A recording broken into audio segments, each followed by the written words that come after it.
नमस्कार दोस्तों, आर के जी के लर्निंग एंड स्टडी पॉइंट में आप सभी का स्वागत है। दोस्तों, आज का अपना टॉपिक रहेगा मध्य प्रदेश के पुनर्गठन से संबंधित अगला पार्ट। तो आइए दोस्तों, शुरुआत करते हैं आज के अपने इस टॉपिक की। पहला क्वेश्चन देखते हैं। मध्य प्रदेश राज्य पुनर्गठन के समय विदर्भ एवं बरार क्षेत्र में कितने जिले महाराष्ट्र राज्य अर्थात तत्कालीन बम्बई प्रांत को दिए गए थे? तो मध्य प्रदेश राज्य पुनर्गठन के समय जो मध्य प्रदेश के जिले थे वो किसको दिए गए? तत्कालीन बम्बई राज्य को। तो कितने जिले थे? तो 4, 6, 8 या 10? तो दोस्तों कितने जिले थे? 8 जिले किसको दिए थे? तत्कालीन बम्बई राज्य को। कितने? 8 जिले दिए थे।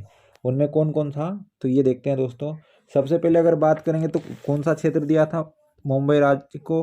विदर्भ क्षेत्र दिया था। और इसके कितने जिले? 8 जिले।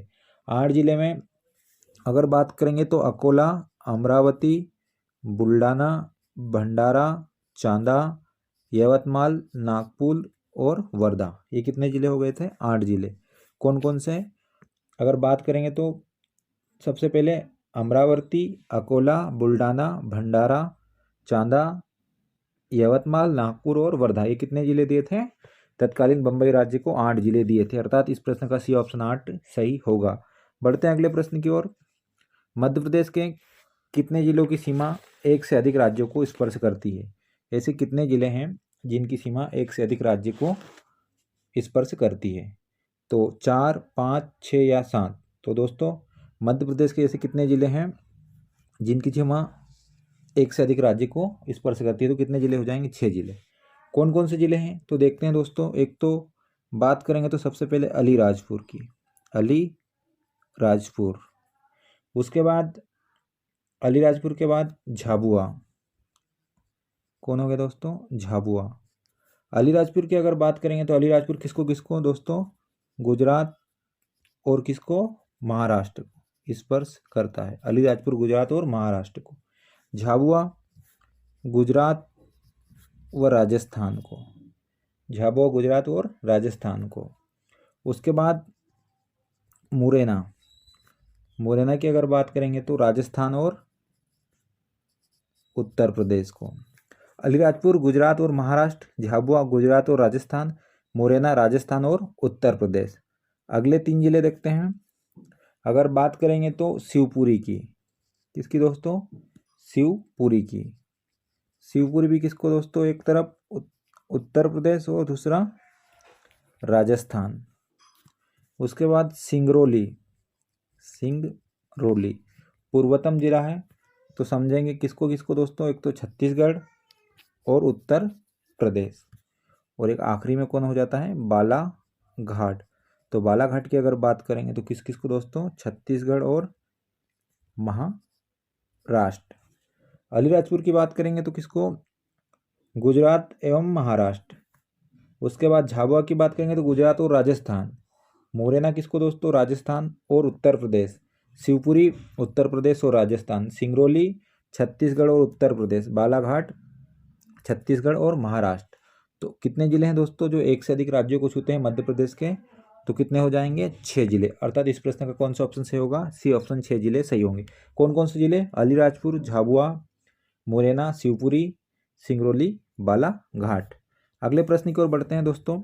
1 नवंबर 2026 को गठित 1 नवंबर 2026 को गठित 26वें राज्य छत्तीसगढ़ में मध्य प्रदेश के कुल कितने जिले का समावेश हुआ?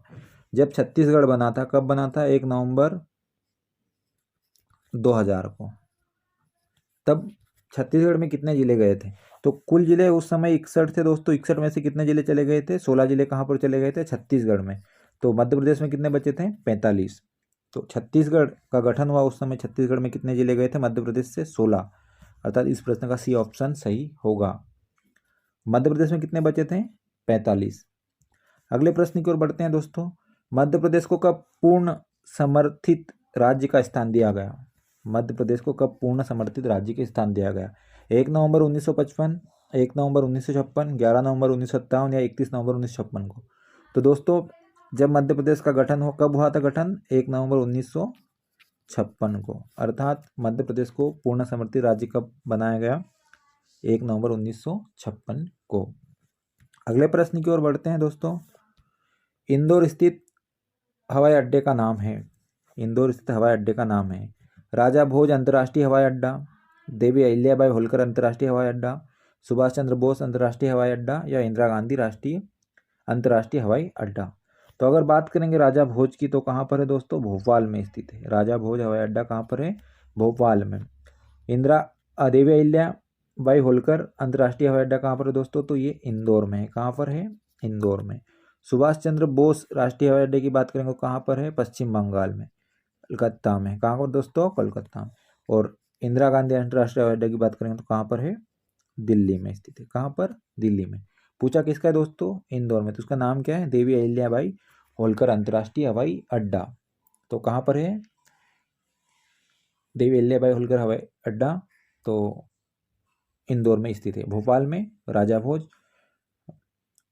कलकत्ता में सुभाष चंद्र बोस अंतर्राष्ट्रीय हवाई अड्डा और इंदिरा गांधी अंतर्राष्ट्रीय हवाई अड्डा कहाँ पर है दोस्तों? दिल्ली में। बढ़ते हैं अगले प्रश्न की ओर दोस्तों। मध्य प्रदेश की सबसे बड़ी तहसील कौन सी है? मध्य प्रदेश की सबसे बड़ी तहसील कौन सी है? दतिया, अजयगढ़, जबलपुर या फिर इंदौर? तो मध्य प्रदेश की जनसंख्या की दृष्टि से अगर बात करेंगे तो कौन हो जाएगी दोस्तों? इंदौर। कौन हो जाएगी? इंदौर। तो इंदौर तहसील मध्य प्रदेश की सबसे बड़ी तहसील है। इस प्रश्न का कौन सा ऑप्शन सही होगा? डी, इंदौर सही होगा। अगले प्रश्न की ओर बढ़ते हैं दोस्तों। मध्य प्रदेश में अधिकतम क्षेत्रफल वाला संभाग है? रीवा, इंदौर, जबलपुर, ग्वालियर। क्षेत्रफल की दृष्टि से कौन है दोस्तों? जबलपुर। जबलपुर। कौन है दोस्तों? जबलपुर। रीवा नहीं है। इंदौर की बात करेंगे, इंदौर जनसंख्या की दृष्टि से सबसे बड़ा है। लेकिन जबलपुर की अगर बात करेंगे तो जबलपुर किसके हिसाब से दोस्तों?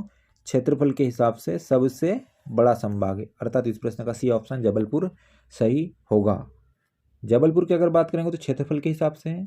और सबसे छोटा कौन है? तो सबसे छोटा शहडोल संभाग हो जाएगा क्षेत्रफल की दृष्टि से।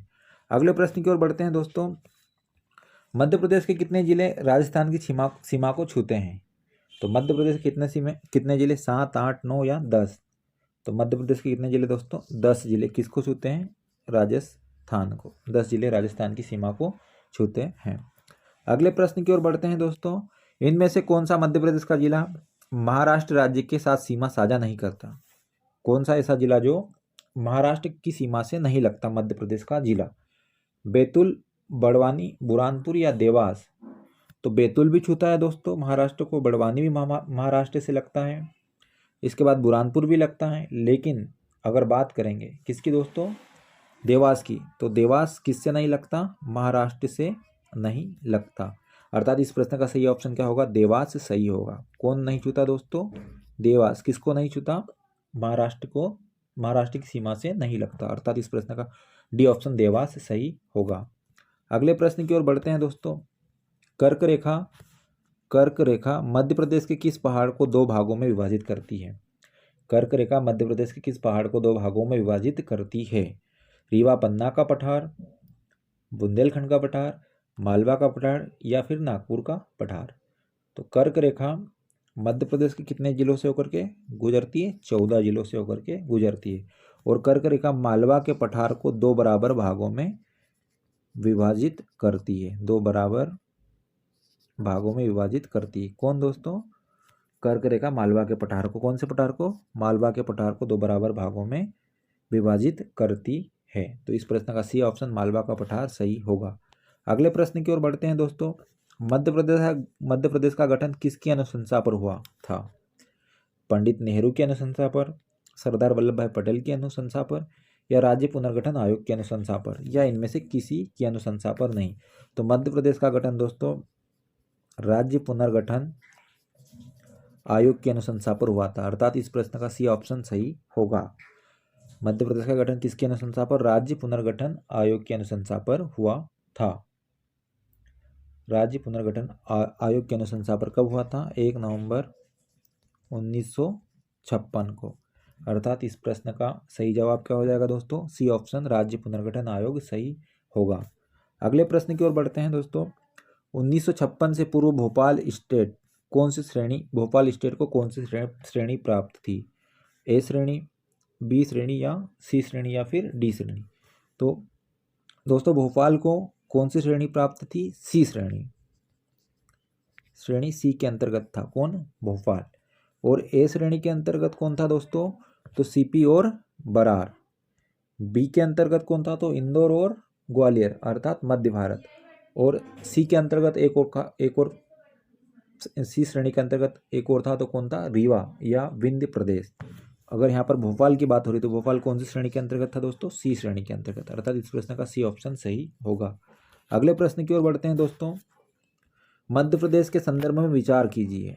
मध्य प्रदेश के संदर्भ में विचार करें।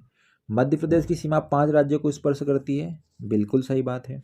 कितने राज्यों को? 5 राज्यों को। कौन कौन से? उत्तर प्रदेश, गुजरात, राजस्थान, महाराष्ट्र और छत्तीसगढ़, इन 5 राज्यों को छूती है। पहला ऑप्शन सही है। देश के कुल क्षेत्रफल का 9.38% भाग मध्य प्रदेश में है। ये भी बात बिल्कुल सही है। कितने प्रतिशत?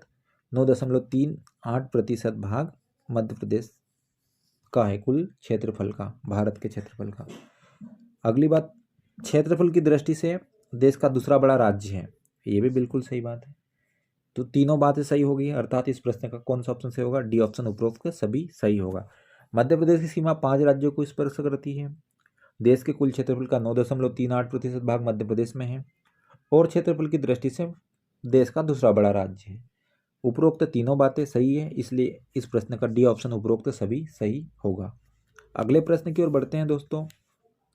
मध्य प्रदेश के पूर्वी तथा पश्चिमी भाग में लगभग कितने मिनट का अंतर है? कितने मिनट का अंतर है? तो 20 मिनट, 30 मिनट, 32 मिनट या 34 मिनट। तो दोस्तों मध्य प्रदेश के पश्चिमी और पूर्वी और पश्चिमी भाग में लगभग कितने मिनट का अंतर है? 34 मिनट का अंतर है। कितने मिनट का दोस्तों? 34 मिनट का अंतर है, अर्थात इस प्रश्न का डी ऑप्शन 34 मिनट सही होगा। अगले प्रश्न की ओर बढ़ते हैं। आज के लिए इतना ही काफ़ी है दोस्तों। मिलते हैं अगले वीडियो में। तब तक के लिए जय हिंद, जय भारत। आप सभी दोस्तों का बहुत बहुत धन्यवाद।